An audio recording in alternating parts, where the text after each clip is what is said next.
Hello everybody, good evening. How are you all? कैसे हैं आप लोग? Welcome to Unacademy let's crack UPSC CSA Hindi. This me Chanchal Kumar Sharma और आज के इस सेशन में मैं आप सभी का स्वागत करता हूं। आज हम बात करने वाले हैं जीएस पेपर 4 के बारे में। हमारा जो एथिक्स, इंटीग्रिटी एंड एप्टीट्यूड का जो पेपर है, पेपर 4, उस पर हम लोग डिस्कस करेंगे। और आज हम थ्योरी नहीं पढ़ेंगे बल्कि आज हम केस स्टडी सॉल्व करेंगे। जैसा कि आपको पता है कि पेपर 4 जो है हमारा मेंस में जीएस का एथिक्स, इंटीग्रिटी और एप्टीट्यूड वाला पेपर, इसमें आपके दो पार्ट हैं। एक थ्योरी वाला पार्ट है। पिछले कई दिनों से जब से हमने स्टार्ट किया था इस पेपर को, हम सिर्फ थ्योरी वाले पार्ट को कर रहे थे, पर आज इसका जो दूसरा पार्ट है केस स्टडी का, उससे भी हम लोग रूबरू होंगे और देखेंगे, जानेंगे कुछ केस स्टडी के बारे में और उनको सॉल्व करने की कोशिश करेंगे। इससे आपको ये भी आइडिया हो जाएगा कि किस प्रकार से पेपर 4 में केस स्टडी से डील करना है, कैसे हमें इसके आंसर लिखना है, कैसे यहाँ से अच्छे नंबर लाना है। दरअसल जो भी आप एथिक्स में पढ़ते हैं, ठीक है, वो थ्योरी के रूप में आप पढ़ते हैं, चाहे आपने कोई भी टॉपिक पढ़ा हो, भावनाओं का, ठीक है, संवेगों का, इसके अलावा नीति शास्त्र के कई सारे टॉपिक जो आप पढ़ते हैं, एटीट्यूड से जुड़ा हुआ या अलग अलग प्रकार के, उसमें किस प्रकार से व्यवहार में उनका प्रयोग करना है। क्योंकि जब आप एक जगह प्रशासनिक अधिकारी बनेंगे तो प्रशासनिक अधिकारी के रूप में आपको व्यवहार में कई सारी चीज़ें करनी होती हैं। उस समय आपको नियमों को भी देखना होता है, नीति शास्त्र को, एथिक्स को भी देखना होता है, आपके नैतिक दायित्व और नैतिक कर्तव्यों भी कुछ होते हैं, उनका भी आपको पालन करना होता है। तो किस परिस्थिति में कैसे आप निर्णय लेते हैं, किस प्रकार से आप आगे बढ़ते हैं, इस सब का बहुत महत्व है, बहुत फर्क पड़ता है इस सब से। तो चलिए स्टार्ट करते हैं आज का सेशन, जिसमें हम लोग केस स्टडी सॉल्व करेंगे। मैं आपको पूरा बताऊंगा, केस स्टडी आप करिएगा और फिर आप सोचिएगा कि इसके क्या ऑप्शंस हो सकते हैं, क्या क्या इसमें किया जा सकता है, विकल्प हमारे पास क्या क्या है, किन किन विकल्पों में हम आगे बढ़ सकते हैं, इसमें नैतिकता का भी पालन हो जाए। तो वो आप लोग करते जाइएगा, मैं भी आपको बताऊंगा कि किस प्रकार से इसमें हमें करना है, आगे बढ़ना है। तो चलिए स्टार्ट करते हैं। एक बार फिर से सभी को गुड इवनिंग, नमस्कार, जय हिंद। और हमारा ये सेशन अब हम स्टार्ट करते हैं। और सबसे पहले अनअकैडमी के बारे में आपको बता दूं, जानते ही हैं इंडिया का सबसे बड़ा largest learning online platform Unacademy. आपके पास में बहुत सारे ऑप्शन हैं इससे जुड़ने के। एक आप जीएस का और दूसरा ऑप्शनल का है। जीएस में आपके पास एक नॉर्मल सब्सक्रिप्शन का ऑप्शन है और एक आइकॉनिक का भी है। नॉर्मल सब्सक्रिप्शन आपका 1 साल का, 2 साल का और 3 साल का अवेलेबल है। इसमें आप जैसे ही इस रेफरल कोड को यूज़ करेंगे, CKLIVE, इस रेफरल कोड को यूज़ करते ही आपको 10% का एक्स्ट्रा डिस्काउंट मिलेगा और आपका 1 साल का सब्सक्रिप्शन हो जाएगा 49,000 से घटकर 44,000, सीधा 5,000 रुपये का आपका बचत हो जाएगा।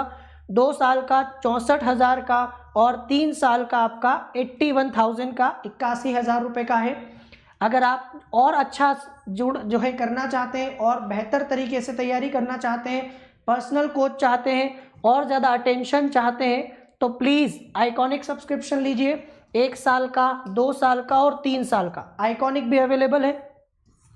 और यहाँ भी मैं आप लोगों को 10% का डिस्काउंट दिला सकता हूँ। जैसे ही आप CKLIVE रेफरल कोड यूज़ करेंगे तो 1 साल का और 2 साल का और 3 साल का जो आपका सब्सक्रिप्शन है उसमें आपको डिस्काउंट मिलेगा।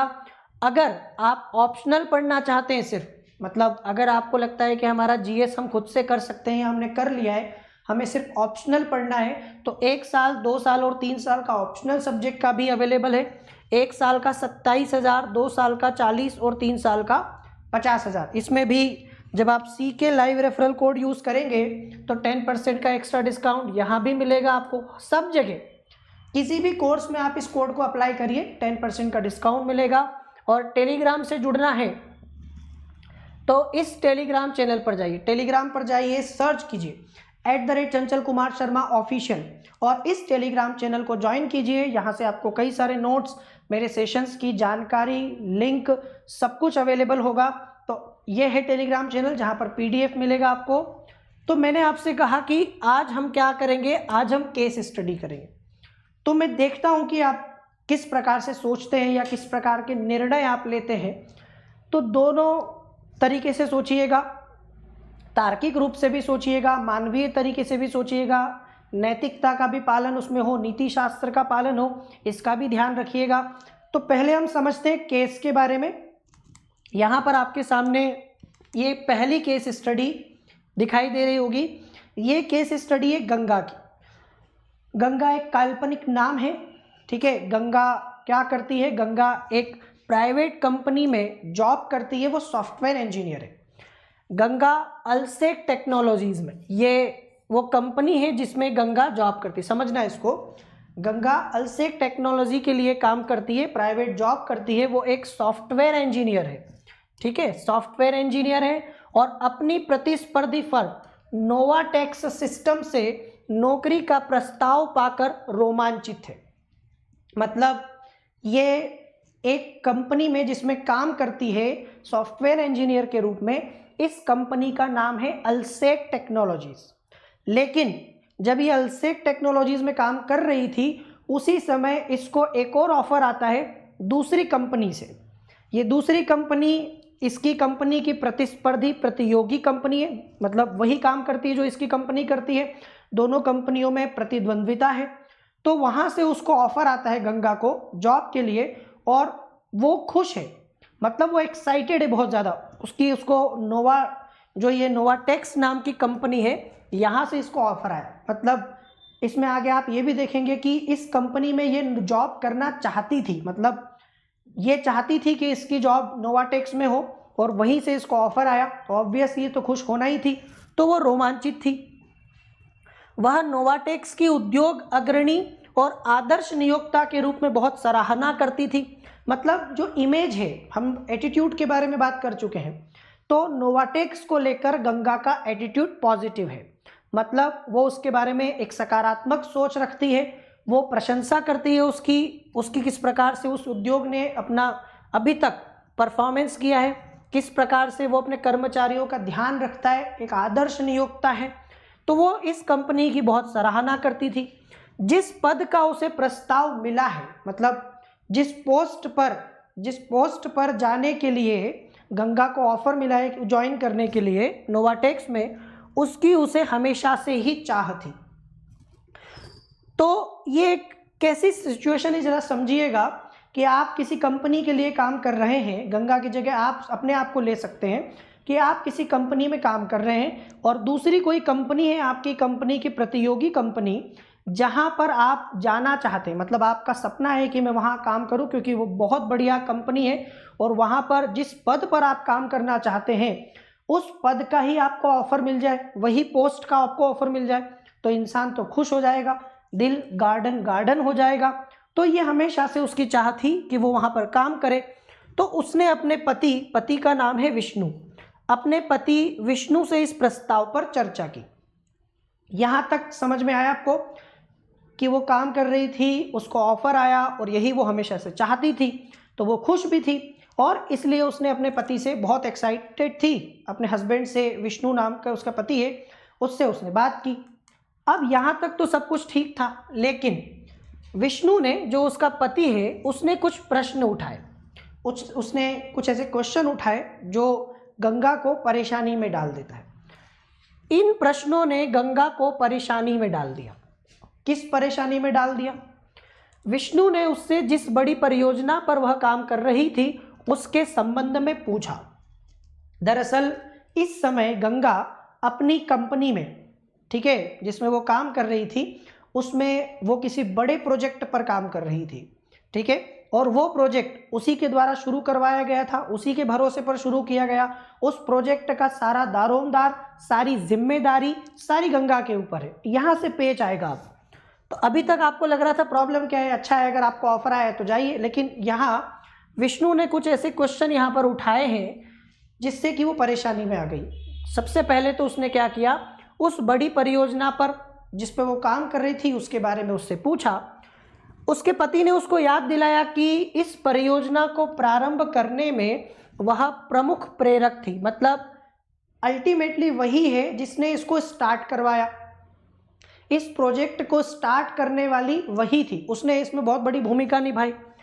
उसके पति ने कहा कि यदि तुम इस समय इस कंपनी को, अल्सेक टेक्नोलॉजीज को छोड़ देती हो तो वो बड़ी मुसीबत में पड़ सकते हैं। बिल्कुल सही, तुमने एक बड़ा प्रोजेक्ट स्टार्ट करवाया, अपने दम पर, अपने जो है भरोसे पर आज तुम उस प्रोजेक्ट पर काम कर रही हो, वो पूरा नहीं हुआ है, और ऐसे में अगर तुम कंपनी छोड़ दोगी तो उस प्रोजेक्ट का क्या होगा, ठीक है, तो वो बड़ी मुसीबत में फंस जाएंगे। विष्णु ने आश्चर्य के साथ पूछा कि क्या उसका इस समय जाना कंपनी और पूरी परियोजना टीम को निराश करने वाला नहीं होगा। तो ये हम समझ सकते हैं कि उसके पति ने उससे इस तरह की बातें की और उससे पूछा कि तुम्हें नहीं लगता कि ये सही समय नहीं है। ये सही है, ये हम जानते हैं, ये अच्छी बात है कि आप उस कंपनी में जाना चाहते थे, आपको ऑफर भी आया है और आपकी हमेशा से इच्छा थी, लेकिन is it the right time, क्या ये सही समय है? क्योंकि तुम किसी प्रोजेक्ट पर ऑलरेडी यहाँ पर काम कर रही हो जो तुमने शुरू करवाया था, और अगर तुम चले जाओ तो कंपनी मुसीबत में आ सकती है, परेशानी में आ सकती है। तो इससे आप अगर मान लीजिए कि अगर आप चले गए तो क्या पूरी टीम निराश नहीं हो जाएगी?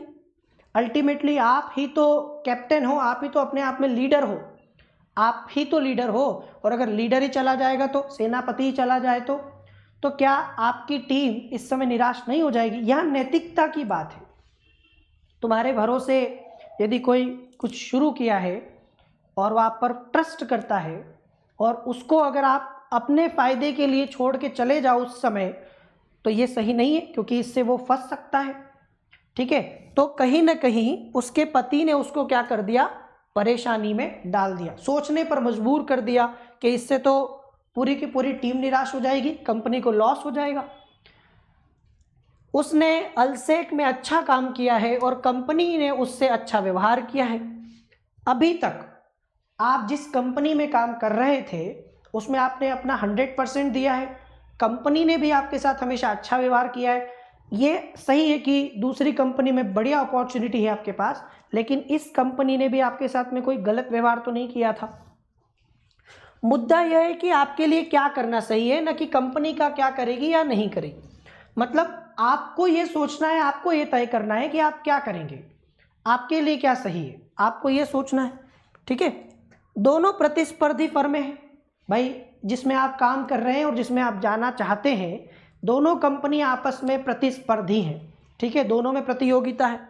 ये पाला बदलने जैसा है। दूसरी चीज ये है कि आप जिस टीम से खेल रहे हो, सामने वाली टीम आपकी एक प्रकार से शत्रु है, दुश्मन है, और आप ऐसे में दूसरी टीम में चले जाएं तो ये पाला बदलने जैसा भी है, ठीक है। तो अगर आप एक तरफ तो आपने प्रोजेक्ट स्टार्ट किया है, वो तो है ही सही सारी समस्या कि जो आपने पूरा नहीं किया अभी, और इसको बीच में छोड़ के जाना सही नहीं है। दूसरा, आप अगर दूसरी वाली कंपनी में जाते हो तो ये पाला बदलने जैसा भी है, क्योंकि अगर ये कंपनी दोनों अलग होती तब तो कोई प्रॉब्लम नहीं था, पर ये प्रतिस्पर्धी कंपनी है और आपके वहाँ जाने से आपकी इस कंपनी को नुकसान हो सकता है। यहाँ द्वंद्व में आता है इंसान कि वो अपना फायदा देखे, अपना करियर देखे, कि जिससे वो जुड़ा है उसके बारे में भी सोचे। जो व्यक्ति सिर्फ अपने बारे में सोचता है कि मुझे क्या फ़र्क पड़ता है उस कंपनी में क्या हो रहा है क्या नहीं हो रहा है, मेरा फ़ायदा हो रहा है, मुझे अच्छी अपॉर्चुनिटी मिल रही है, मेरा करियर है तो मेरा तो जाना तय है, इससे मुझे कोई फ़र्क नहीं पड़ता कि उनके ऊपर क्या इफ़ेक्ट होगा उसका। जो इंसान ऐसा सोचता है ना, उसे स्वार्थी कहा जाता है। स्वार्थी इंसान वो होता है जो सिर्फ अपने बारे में सोचता है। यहाँ पर वही हो रहा है कि ये पाला बदलने जैसा भी होगा, मतलब कहीं तुम स्वार्थी भी कहलाओगी, तुम्हारे साथ वाले तुम्हें स्वार्थी कहेंगे, मतलबी कहेंगे, ठीक है। यह केवल कंपनी के प्रति निष्ठा नहीं है, बल्कि जिन लोगों के साथ आप काम कर रहे हैं उनके प्रति भी निष्ठा है। नोवाटेक्स को तुरंत किसी की आवश्यकता है यहाँ। तो आपकी कंपनी के प्रति आपकी निष्ठा, भाई हम हमेशा निष्ठा की बात करते हैं नीति शास्त्र में, मैंने आपको पढ़ाया भी है थ्योरी में निष्ठा।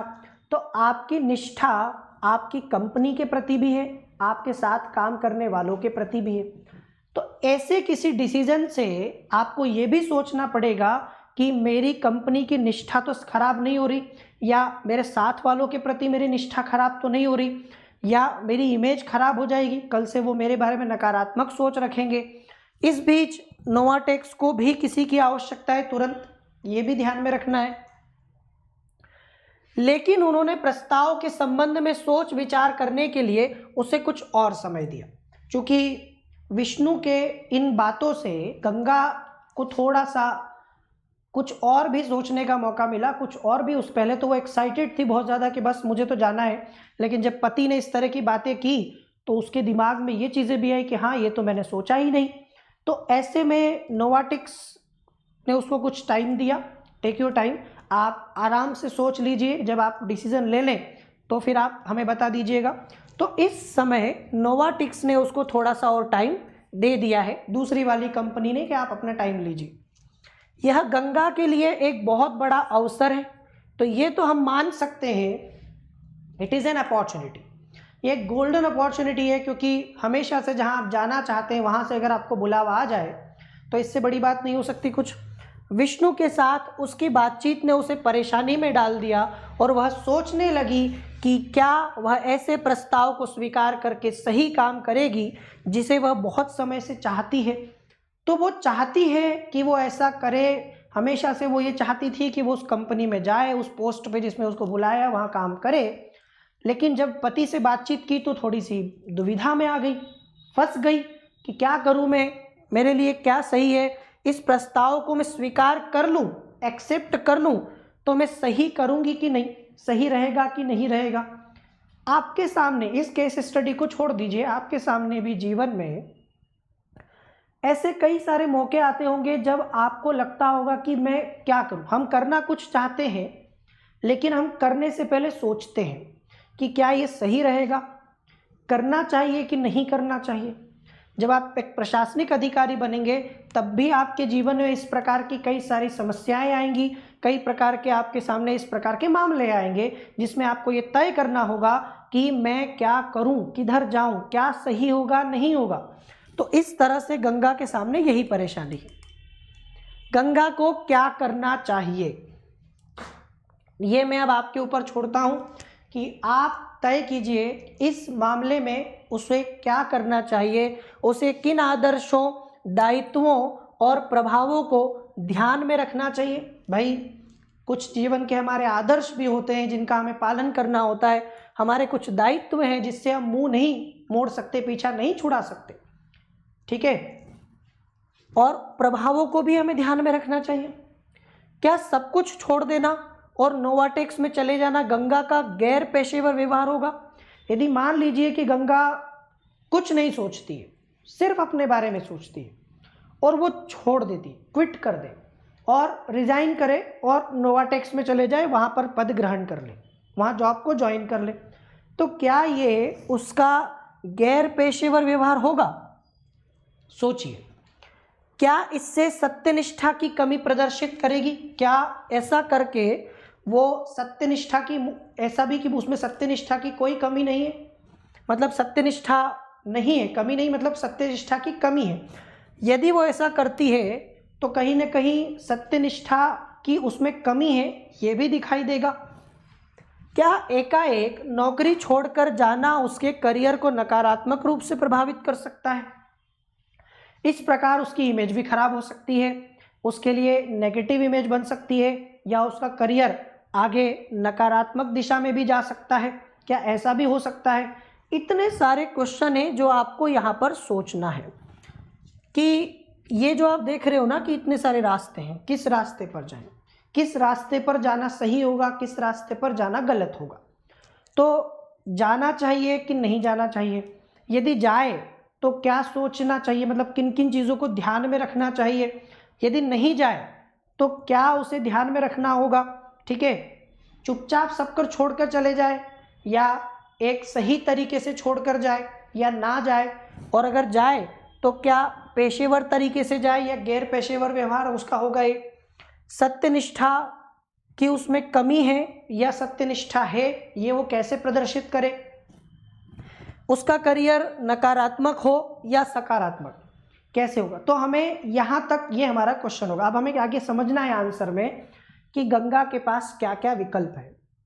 इनमें से गंगा क्या क्या कर सकती है। जब भी आपके पास ऐसा कोई केस आता है तो आपके पास कुछ विकल्प होते हैं, उनमें सबसे अच्छा विकल्प कौन सा हो सकता है, सबसे पहले उसे क्या करना चाहिए, फिर इसके बाद वो और क्या क्या कर सकती है, क्या क्या ऑप्शन है उसके पास, किस ऑप्शन को करना सही रहेगा और किस ऑप्शन को करना गलत होगा, किस विकल्प के साथ जाना सही नहीं रहेगा, यही सब आपको केस स्टडी में करना होता है। बहुत प्रैक्टिकल है ये सब्जेक्ट, मैंने पहले भी कहा, यहाँ से आप बहुत आराम से नंबर ला सकते हो, क्योंकि आपकी सोच, आपका नज़रिया यहाँ बहुत काम आएगा।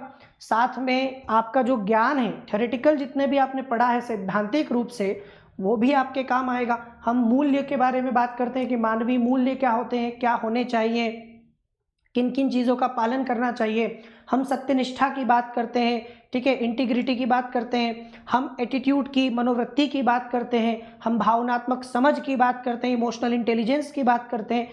इस सब को आपको इन केस स्टडीज़ में अप्लाई करना होता है और फिर आपको अपना आंसर लिखना होता है। तो हम चलें इसके विकल्प के तरफ, क्या क्या उसके पास विकल्प है, चलिए समझते हैं। क्या नई कंपनी में पदभार ग्रहण करना नैतिक रूप से गलत है, नैतिक रूप से सही है या नैतिक रूप से आवश्यक है? गंगा के विकल्पों का परीक्षण कीजिए। तो यहाँ से हमें उसके विकल्पों का परीक्षण करना है। विकल्पों का परीक्षण मतलब कई सारे विकल्प हैं। एक विकल्प तो गंगा इस जॉब में बनी रहे, ना जाए, क्योंकि वो जिस प्रोजेक्ट पर काम कर रही है वो उसी के भरोसे, तो उसे पूरा करना जरूरी है, उसके नैतिक दायित्व है। दूसरा विकल्प कि वो इस प्रोजेक्ट को कंप्लीट करे और फिर वो नोवाटिक्स में चले जाए। तीसरा विकल्प कि वो तुरंत इस कंपनी को छोड़कर उस कंपनी में चले जाए। तो ऐसे कई सारे विकल्प हमारे पास यहाँ से सामने आते हैं। परीक्षण करने का मतलब ये है कि जितने विकल्प हैं उनमें से क्या सही होगा और क्या नहीं होगा। कि अगर मान लीजिए कि एक विकल्प ये है कि तुरंत छोड़ दे सब और अभी नोवाटेक्स को ज्वाइन कर ले क्योंकि यही वो चाहती थी, इससे उसे आत्मसंतुष्टि मिलेगी, उसे खुशी मिलेगी, सब कुछ, लेकिन ये सही नहीं है विकल्प।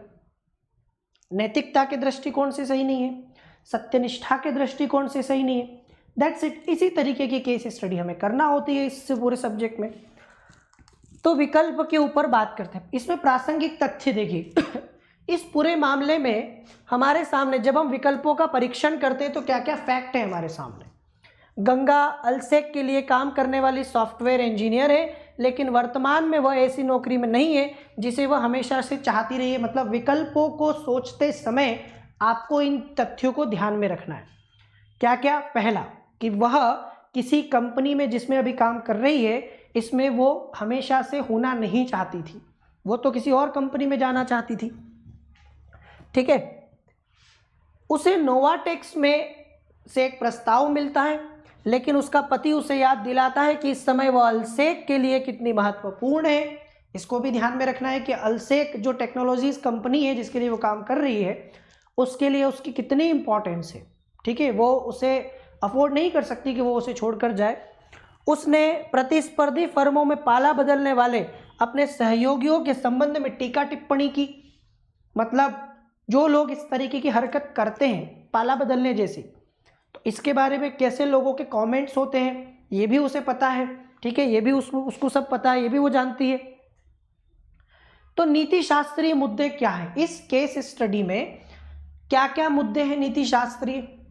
क्या गंगा को इस तथ्य के बावजूद नोवाटेक्स में सम्मिलित हो जाना चाहिए कि वह वर्तमान परियोजना के पीछे प्रेरक बल है?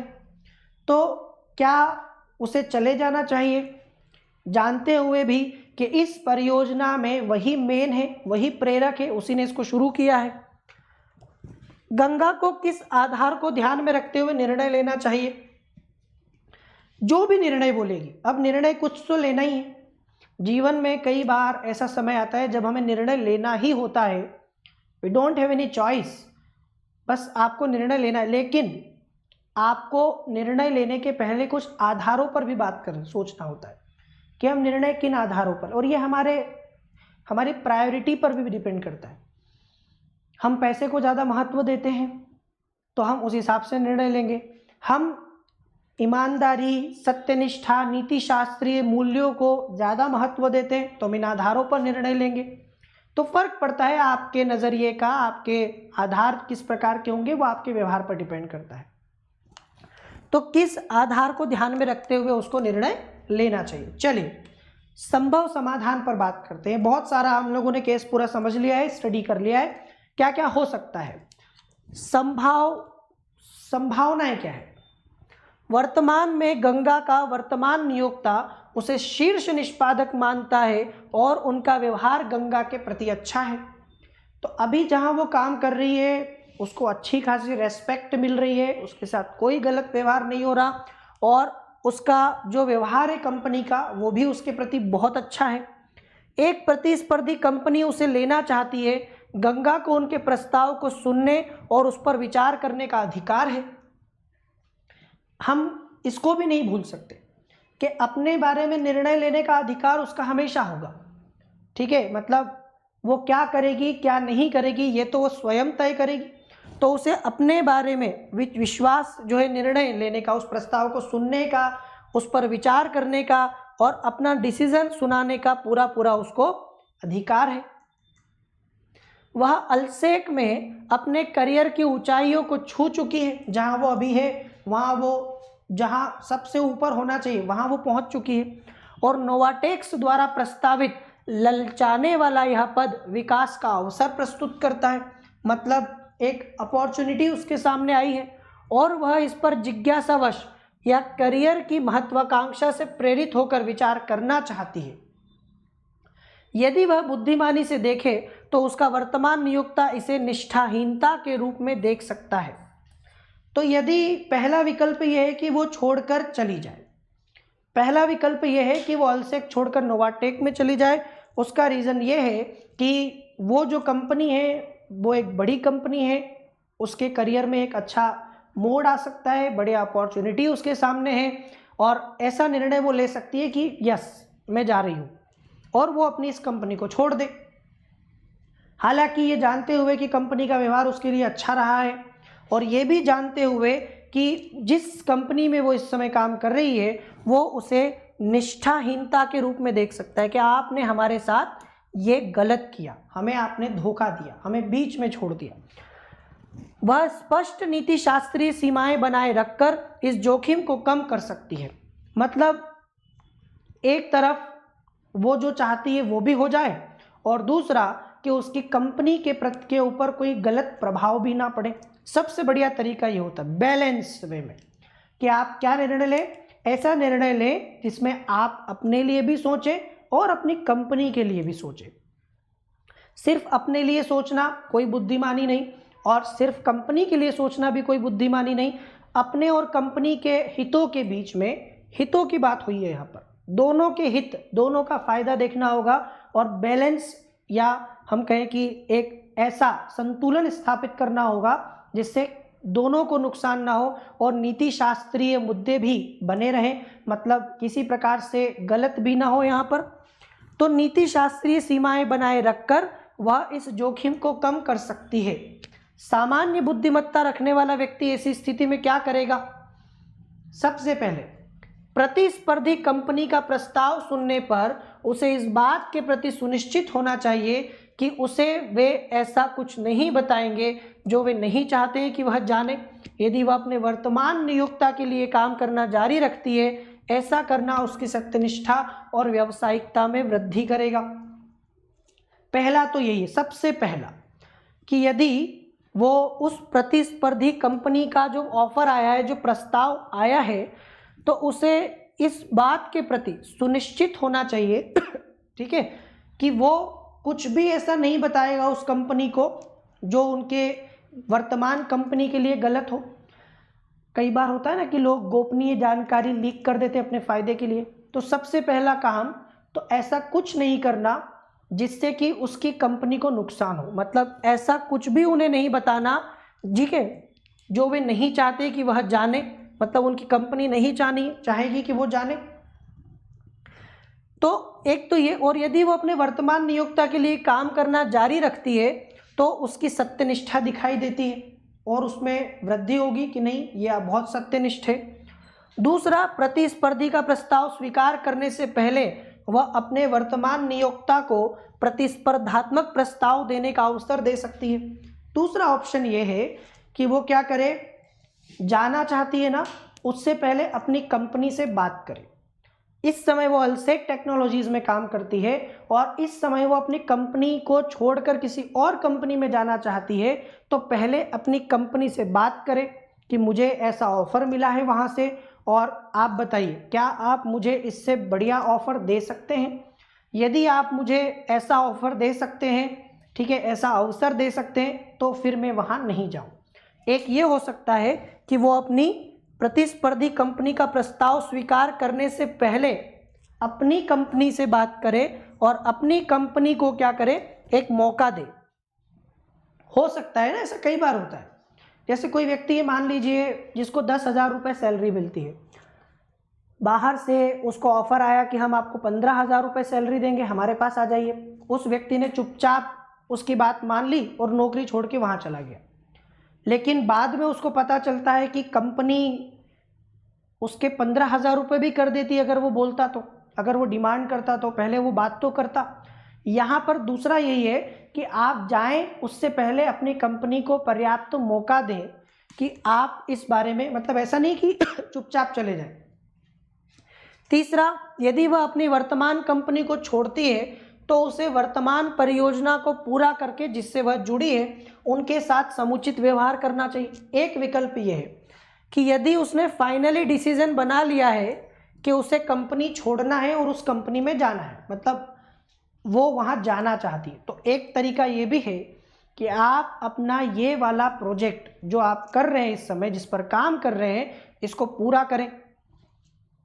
और यही प्रश्न तो उसके पति ने भी उठाया था, यही क्वेश्चन तो उसके पति का भी था कि क्या आपने अपना वो प्रोजेक्ट जो आपने शुरू किया था, बड़ी परियोजना, उसको पूरा कर लिया है, क्योंकि अभी इस समय जाना ठीक नहीं रहेगा उसको छोड़कर, तो पहले आप अपना काम कंप्लीट कीजिए।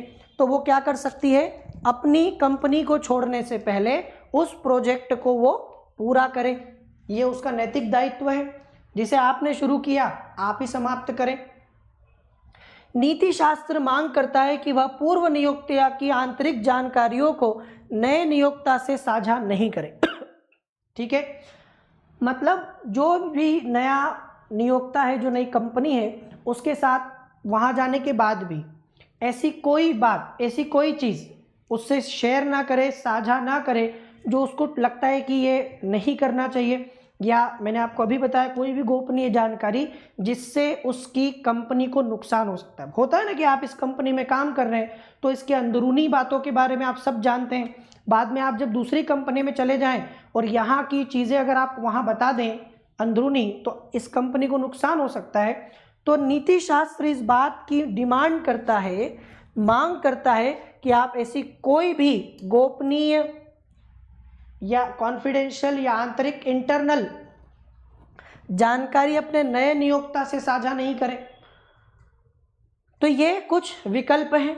चौथा, उसे अपने वर्तमान नियोक्ता को विश्वास में लेते हुए यह सुनिश्चित करना चाहिए कि नया प्रस्ताव बस उन्नति संबंध में के अवसर के रूप में लिया है, ठीक है, उन्नति संबंधी अवसर के लिए लिया है, और वह प्रतिस्पर्धी कंपनियों के बीच पाला बदलने वाले कर्मचारियों को नकारात्मक रूप से देखने की चिंताओं को कम करेगी। चौथी, अपनी कंपनी को इस बात का भरोसा दिलाए कि ये जो डिसीजन उसने लिया है, ये डिसीजन या ये निर्णय उसने सिर्फ इसलिए लिया है क्योंकि उसको बढ़िया अपॉर्चुनिटी मिल रही है आगे, क्योंकि हर व्यक्ति को जीवन में आगे बढ़ने का तो अधिकार है, हर व्यक्ति को जीवन में आगे बढ़ने का अधिकार है। इस बात को उसकी कंपनी को भी मानना होगा कि उसकी कंपनी उसको पकड़ के नहीं रख सकती। तो चूंकि उसे वहाँ बढ़िया अवसर मिल रहा है, बढ़िया अपॉर्चुनिटी मिल रही है, तो वो उस कंपनी में क्या करेगी, उस कंपनी में जा रही है।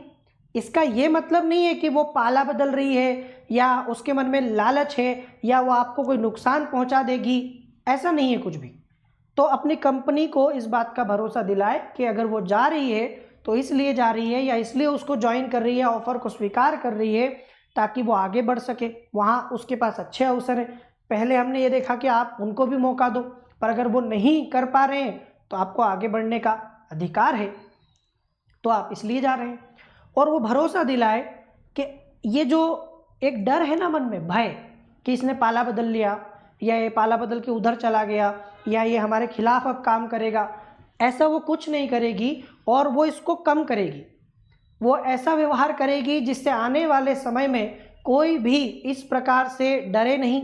एक कंपनी को स्विच करके जब दूसरी कंपनी में कोई जाए तो कोई भी ये ना सोचे कि पाला बदल लिया या ऐसा कुछ वो, क्योंकि डर तो होता है। हमारी टीम का व्यक्ति जब दूसरी टीम में जाता है तो डर तो हमें होगा, क्योंकि वो हमारी प्रतिस्पर्धी कंपनी है। तो डर होगा कि ये हमारा जो अंदरूनी मामला है या आंतरिक जानकारी है ये उनको दे देगी, इससे हमें और नुकसान हो सकता है। तो वो डर होता है। और ये जो गंगा है ये अपनी कंपनी को ये भरोसा दिलाए कि वो इस डर को कम करने की कोशिश करेगी। ऐसा कुछ नहीं करेगी जिससे कि ये और बढ़े, या ये पाला बदलने वाली चीज़ें हमेशा लोगों के लिए नेगेटिव इमेज बनी हुई है इसके लिए। तो ये नकारात्मक, इसको लोग पॉजिटिव वे में ले, यस आगे बढ़ना चाहते थे इसलिए गए हैं। तो चौथा ये, इसके बाद 2 विकल्पों का आकलन करते हुए उसे स्वयं से पूछना चाहिए। भाई हमने देख लिया कि एक तो यही रहे ना जाए और दूसरा चली जाए, तो किस परिस्थिति में जाए।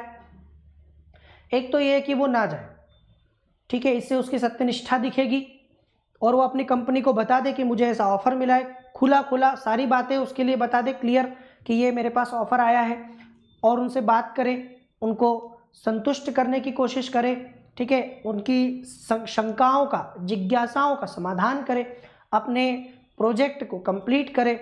तो इनका अध्ययन या आकलन करते हुए उसे खुद से पूछना चाहिए कि क्या वह इस समय जोखिम उठाकर अपनी पसंद की नौकरी में जाकर या वर्तमान कंपनी में संभावित रूप से अच्छा अवसर खोने जैसी दोनों स्थितियों में से किसे लेकर 1 वर्ष बाद अधिक पछताएगी। सबसे बड़ी बात, जो भी निर्णय ले, जो भी डिसीजन ले, रहने का जाने का, दोनों में से कोई भी एक ही होगा, तो ये सोचे 1 साल के बाद, आज से ठीक 1 साल के बाद किस डिसीजन को लेकर वो ज़्यादा पछताएगी। मतलब वो रहने का डिसीजन ले लेती है, नहीं जाती है, तो उसका एक अच्छा अवसर जाएगा, क्या वो 1 साल बाद इसको लेकर पछताएगी। कई बार होता है ना कि हम लोग बाद में सोचते हैं कर लिया होता तो अच्छा था, अरे यार गलत हो गया, कर लेना था।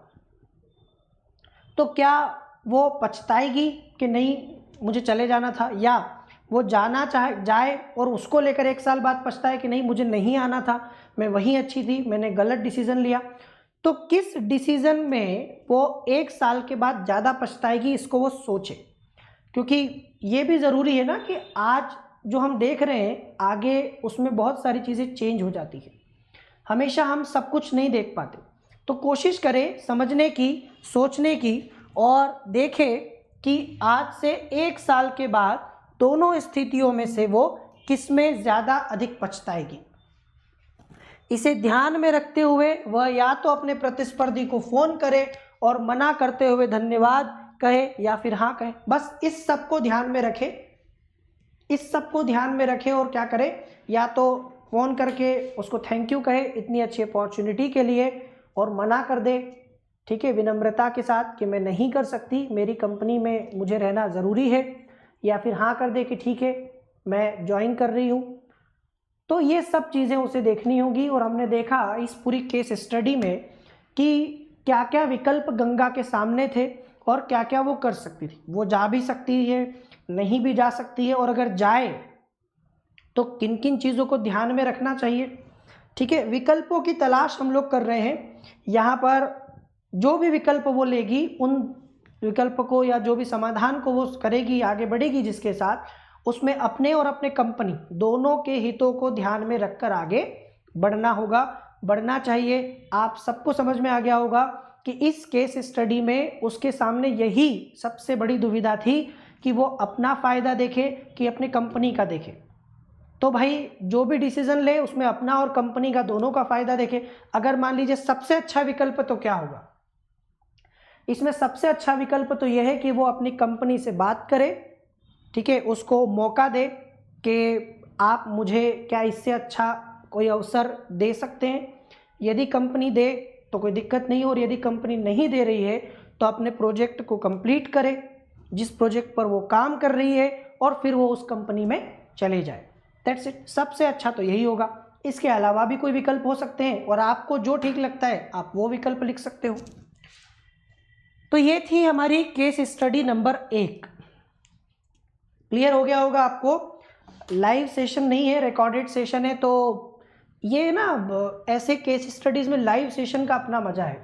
क्योंकि अभी लाइव सेशन हो नहीं पा रहा है कुछ टेक्निकल इश्यूज़ के कारण, तो जब लाइव सेशन होता तो उसमें मुझे बहुत सारी चीज़ें पता चलती कि आप लोग इस बारे में क्या सोचते हैं। लेकिन फिर भी जब आप रिकॉर्डेड सेशन देखें तब भी आप कमेंट में ज़रूर बताइएगा, ठीक है। मैं देखूंगा सेशन के दौरान, जब भी प्रीमियर होगा शाम को, आज रात को 9 बजे, तब मैं देखूंगा कि आप किस प्रकार के विकल्पों को चूज़ करते हैं, किस प्रकार के विकल्पों का चयन करते हैं, किन के साथ आप आगे बढ़ते हैं।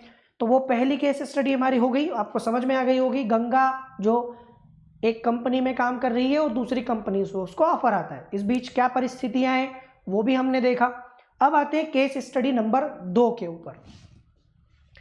यहां आप सड़क आयोग के इंजीनियरिंग प्रबंधक हैं। जो सड़क आयोग है उसमें आप क्या हैं, उसमें आप इंजीनियरिंग मैनेजमेंट में आप हैं, इंजीनियरिंग प्रबंधक हैं, मैनेजर हैं, जिसका प्राथमिक उत्तरदायित्व है जिला सड़क की सुरक्षा। तो आपका पद जो है वो क्या है, वो एक इंजीनियरिंग प्रबंधक का है। आपका जो उत्तरदायित्व है वो है सड़क की सुरक्षा करना, जिला सड़क की सुरक्षा करना। अब ऐसे में सड़क के एक निश्चित हिस्से में इसके किनारे लगे वृक्षों से दुर्घटनाग्रस्त होकर विगत 7 वर्षों में कम से कम प्रतिवर्ष एक व्यक्ति की मृत्यु हुई है। कई अन्य दुर्घटनाएं भी हुई है। सड़क के असुरक्षित खंड के संबंध में मुकदमे भी दायर किए गए, लेकिन इसलिए खारिज हो गए क्योंकि चालकों ने 45 मील प्रति घंटे की सीमा का उल्लंघन किया था। तो भाई समझ में आ गया होगा आपको, आपका काम क्या है, सड़क की सुरक्षा करना। ऐसे में आपको पता चलता है, आप देखते हैं एक मामला, और मामला क्या है कि वहाँ सड़क का एक हिस्सा ऐसा है जहाँ पर कुछ पेड़ लगे हैं किनारे पर साइड में, और उन पेड़ों से पिछले कई सालों में, ठीक है, हर साल कम से कम एक व्यक्ति, ठीक है, हर साल उस पेड़ों से जो दुर्घटनाएं हुई है वहाँ पर, उन पेड़ों के कारण जो पेड़ लगे किनारे पर और उनसे जो लोगों की दुर्घटनाएं हुई हैं उसमें कम से कम पिछले 7 सालों में हर साल एक व्यक्ति मरा है। कई सारे लोग घायल भी हुए हैं। इसको लेकर कई सारे लोगों ने केस भी दायर कर रखा है। ये सारी चीज़ें आपको समझ में आ गई होगी कि कम से कम एक व्यक्ति की मृत्यु हुई है, बहुत सारी दुर्घटनाएं हुई हैं, कई सारे मुकदमे भी हैं उसके संबंध में, लेकिन वो मुकदमे खारिज हो गए। मुकदमे क्यों खारिज हो गए? क्योंकि जिन लोगों की दुर्घटना में मृत्यु हुई या जिनकी भी दुर्घटना वहाँ हुई है, ऐसा पता चला है कि उन लोगों ने, ठीक है, उन लोगों ने, उन चालकों ने 45 मील का जो एक होता है ना कि आप इतनी स्पीड में गाड़ी चलाएं, इससे ज़्यादा ना चलाएं, तो उन्होंने उस स्पीड का क्या किया, उल्लंघन किया, और उन्होंने तय सीमा से ज़्यादा स्पीड में गति से गाड़ी चलाई, वाहन चलाया, और दुर्घटना में उनकी मृत्यु हुई। पर ये सड़क के एक निश्चित हिस्से में हो रहा है, बार बार ये चीज़ हो रही है, वहीं आकर लोग मर रहे हैं, वहीं आकर लोग दुर्घटनाग्रस्त हो रहे हैं, और वहाँ पर पेड़ लगे हुए, उन पेड़ों के कारण ऐसा हो रहा है। तो ये एक केस आपको समझ में आया होगा। अभी और इसमें आगे हम लोग बात करेंगे। यहाँ तक तो आपको समझ में आ गया होगा, क्लियर। आपको बहुत बड़ा और महत्वपूर्ण निर्णय लेना पड़ेगा आगे जाकर, क्योंकि आपको सड़क भी देखनी है, आपको पर्यावरण भी देखना है। भाई वृक्ष पर्यावरण के लिए ज़रूरी है, तो वृक्षों को हटाने से पहले भी 10 बार सोचना होगा। लोगों की जान जा रही है उसके बारे में भी सोचना होगा, लोग घायल हो रहे हैं उस बारे में भी सोचना होगा, क्योंकि हमें मानवीय सुरक्षा के बारे में भी देखना है कि कहीं लोग जो है वो दुर्घटनाग्रस्त ना हो। आप अनुशंसा करते हैं। इस पूरी परिस्थिति को देखते हुए आपने रिकमेंड किया कि सड़क को चौड़ा किया जाए। मतलब जिस प्रकार से घटना वहाँ पर घटित हो रही है बार बार, और जिस प्रकार से वहाँ पर परिस्थितियाँ हैं, इनको देखते हुए कि भाई बार बार लोग मर रहे हैं, घायल हो रहे हैं, इसको देखते हुए आपने कहा कि सड़क चौड़ी की जाए, जिससे परिणाम स्वरूप लगभग 30 पुराने पेड़ काट दिए जाएंगे। अब आपने क्या किया, आपने इस पूरी परिस्थिति को देखा कि नहीं ये दुर्घटना इसलिए हो रही क्योंकि सड़क छोटी है तो इसको थोड़ा चौड़ा किया जाए, लेकिन जब आप सड़क चौड़ी करने जाएंगे तो पेड़ जो हैं वो काटने पड़ेंगे जो किनारे पर लगे हुए हैं, और लगभग 30 पुराने पेड़ काट दिए जाएंगे अगर सड़क चौड़ी होती है तो। पर्यावरणीय समूह इसका विरोध करते हैं। अब आपको पता ही है कि जब आप ऐसा निर्णय लेंगे तो पर्यावरण वाले आ जाएंगे और वो विरोध करेंगे। वो विरोध कर रहे हैं कि नहीं सड़क चौड़ी नहीं होना, नहीं करना क्योंकि इससे पेड़ काटने पड़ेंगे, तो वो विरोध करते हैं और पेड़ों को बचाने के लिए 150 लोगों द्वारा हस्ताक्षरित याचिका दायर करते हैं। इस मुद्दों के दोनों पक्षों पर सार्वजनिक बहस होती है। तो 150 लोगों के द्वारा उन्होंने साइन करवा लिए और उन्होंने याचिका दायर कर दी कि नहीं सड़क चौड़ी नहीं करें, ठीक है, पेड़ काटने पड़ेंगे, पेड़ नहीं काटना, हमें उन्हें बचाना है। लेकिन दूसरी तरफ हम दुर्घटना भी देख रहे हैं कि दुर्घटना भी हो रही है। तो आप चूँकि स्वयं प्रबंधक हैं और आपने डिसीजन लिया, आपने रिकमेंड कर दिया कि इस सड़क को चौड़ा कर दिया जाए ताकि दुर्घटनाएं ना हो। तो इसी बीच वो पेड़ बीच में आ गए। यहाँ पर पर्यावरणीय नीति शास्त्र भी आएगा जो मैं आपको पढ़ा चुका हूँ। सामाजिक मूल्य क्या? इस स्थिति से विभिन्न प्रकार के सामाजिक मूल्य संबंधित है। कौन कौन से सामाजिक मूल्य?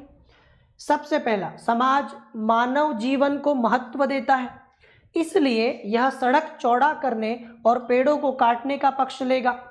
भाई सबसे ज़्यादा जरूरी क्या? समाज तो कहेगा कि इंसान की जान से बढ़ के थोड़ी ना, इंसान ही नहीं रहेगा तो फिर किस बात की सारी चीज़, किस बात का फिर? तो पहले तो ये कि मानवीय जीवन को ध्यान में रखना है, ठीक है, मानव जीवन को महत्व दिया जाएगा। तो भाई सड़क को चौड़ा कर दिया जाए, पेड़ों को काट दिया जाए, ये किसका पक्ष लेगा? सड़क चौड़ी करने में पेड़ों को काटे तो काटना पड़े तो काट दो, लेकिन इंसान की जान तो बचेगी ना। समाज कानूनों के पालन को भी महत्व देता है, चूंकि यह तर्क दिया जा सकता है कि दुर्घटनाग्रस्त होने वाले लोगों की गति अधिक थी, इस प्रकार वे कानून का उल्लंघन कर रहे थे। हम ये भी कह सकते हैं क्योंकि समाज में कानूनों को भी मान्यता होती है, कानूनों को भी, क्योंकि हम अपेक्षा करते हैं कि लोग कानून का पालन करें। यदि आप सिग्नल पर खड़े हैं, सामने रेड लाइट है और आप रुके हैं, ऐसे में कोई व्यक्ति आया जो सिग्नल क्रॉस कर गया, रेड लाइट में ही चला गया, तो आपको अच्छा नहीं लगेगा। आप अपेक्षा करते हैं कि बाकी लोग भी कानून का पालन करें। तो समाज इस बात को भी ध्यान में रखता है कि कानून का पालन तो होना चाहिए। तो एक तर्क दिया जा सकता है सड़क चौड़ी न करने के पक्ष में कि वो तो उनकी गलती थी। भाई कानून की जो सीमा है, तय सीमा, उससे तेज गाड़ी चला रहे थे आप तो आपकी दुर्घटना हुई ना। तो ये भी कहा जा सकता है कि सड़क चौड़ी ना की जाए क्योंकि ये तो इनकी गलती से हुआ, क्योंकि वो कानून का उल्लंघन कर रहे थे। अब जिन कदमों का मैं या आप अनुसरण करेंगे वो कौन से होंगे? तो ऐसी परिस्थिति में हमें क्या करना चाहिए? भाई हमें लोगों की जान भी बचानी है, हमें पर्यावरण को भी बचाना है, हमें पर्यावरणीय समूह की बात भी सुननी है, हमें लोगों की बात भी सुननी है। समाज तो मानवीय जीवन को महत्व दे रहा है, तो वो तो कहेगा कि सड़क चौड़ी करो, काट दो पेड़। पर्यावरणीय समूह बोलेंगे नहीं, जा रही है जान तो जाए, पेड़ नहीं कटने चाहिए क्योंकि ये इनकी गलती से जान जा रही। क्या करेंगे? सोचिए, इधर मत देखिए, अपने दिमाग से पहले सोचिए। ऐसी परिस्थिति में अगर आप कहीं पर ऑफिसर हैं, मैं हटा देता हूं, पहले आप खुद से सोचिए, 2 मिनट के लिए आप अपने से सोचिए कि आप क्या करेंगे।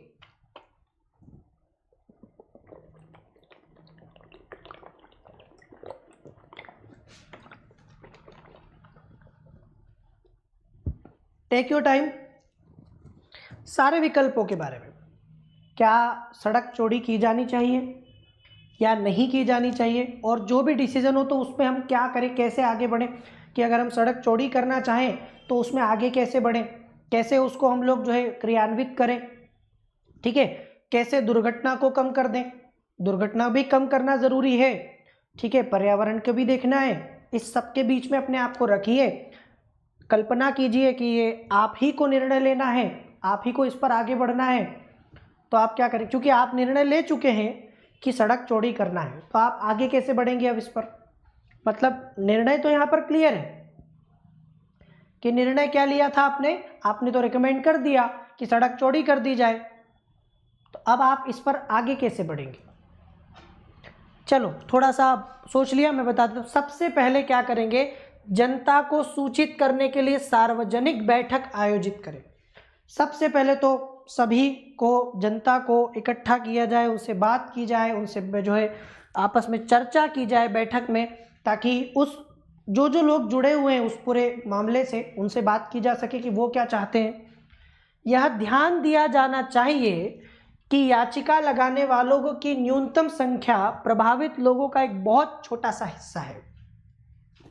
शहर में 60,000 तक, इसलिए सड़क चौड़ा करने के पक्ष में एक मूक बहुमत हो सकता है।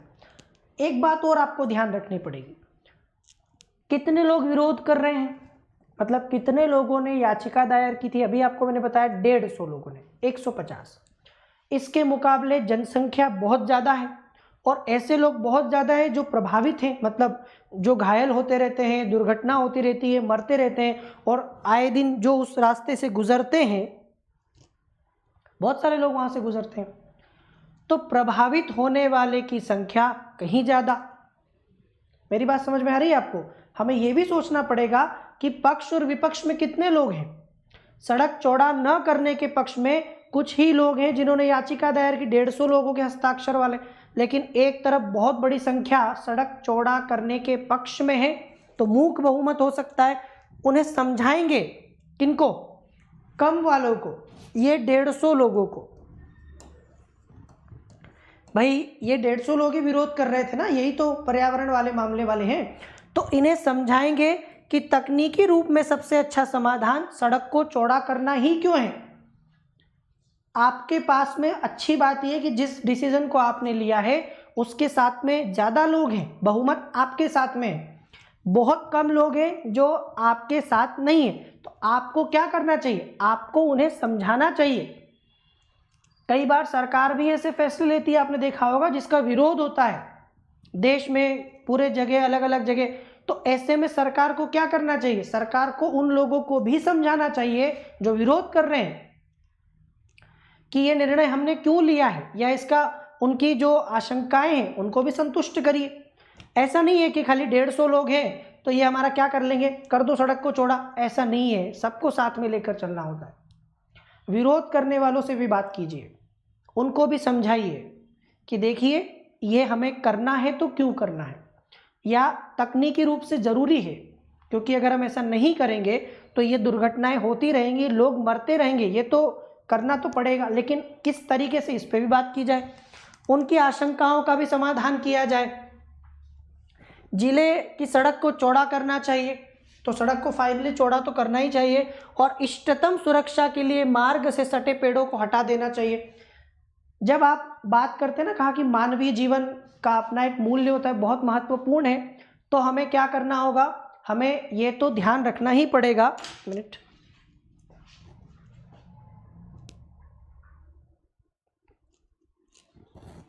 हमें ये तो देखना ही होगा कि सड़क पर ज़्यादा से ज़्यादा जो दुर्घटनाएं हो रही हैं वो ख़त्म हो जाए, समाप्त हो जाए।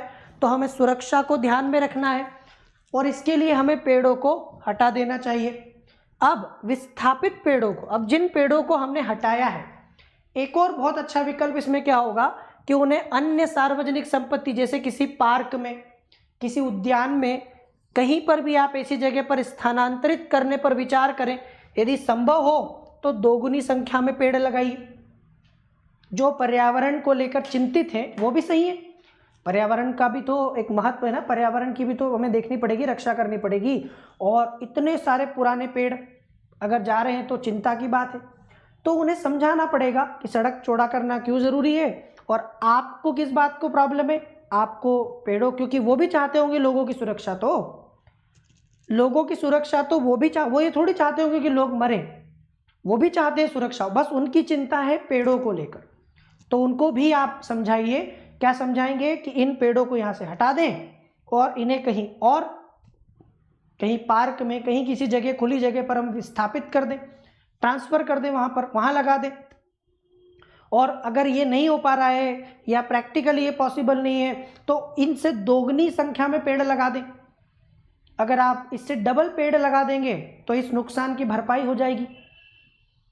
जो नुकसान हो रहा है पर्यावरण के दृष्टिकोण से, क्योंकि यहाँ पर पर्यावरणीय नीति शास्त्र भी, तो मैंने आपसे कहा था, याद है, थ्योरी पढ़ाई थी जब मैंने आपको पर्यावरणीय नीति शास्त्र, तब मैंने बताया था कि मनुष्य को ऐसा विकास करना चाहिए जो अपने साथ साथ पर्यावरण की भी बात करता हो।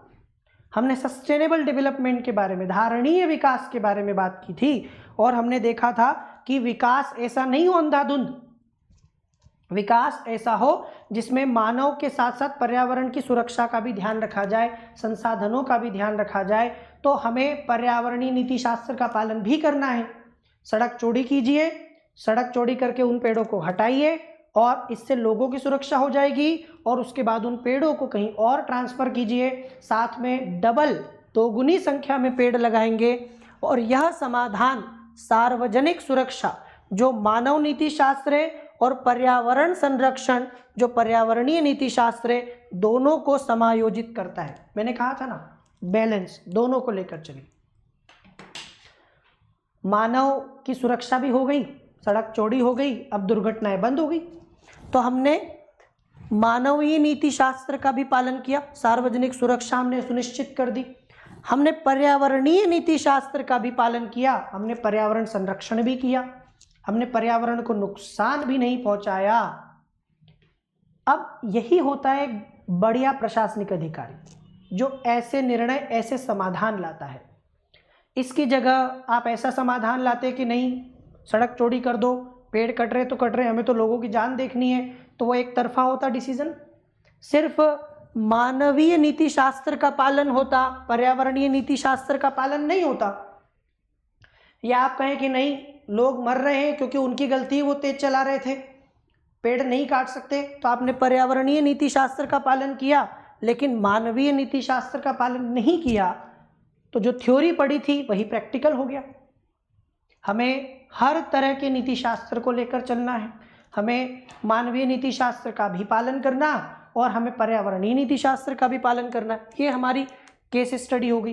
तो ये दोनों केस स्टडी जो हमने आज पढ़ी, मैंने आपसे कहा था पहले भी कि थ्योरी में जो भी आप पढ़ते हैं, ठीक है, थ्योरी में आप जो भी पढ़ते हैं उसी को प्रैक्टिकली आप फील करें, महसूस करें, और जब आपके सामने केस स्टडी आए तो अपने मन से आप क्या सोचते हैं, आपके विचार क्या हैं, और अपने विचारों के आधार पर निर्णय लें। और निर्णयों को लेते समय उन तथ्यों को, उन सिद्धांतों को भी ध्यान रखें जो हमने पढ़े हैं थ्योरी में, जो हमने नीति शास्त्र में पढ़े। हमने पर्यावरणीय नीति शास्त्र पढ़ा, यहाँ अप्लाई कर दिया, हमने मानवीय नीति शास्त्र पढ़ा, यहाँ अप्लाई कर दिया।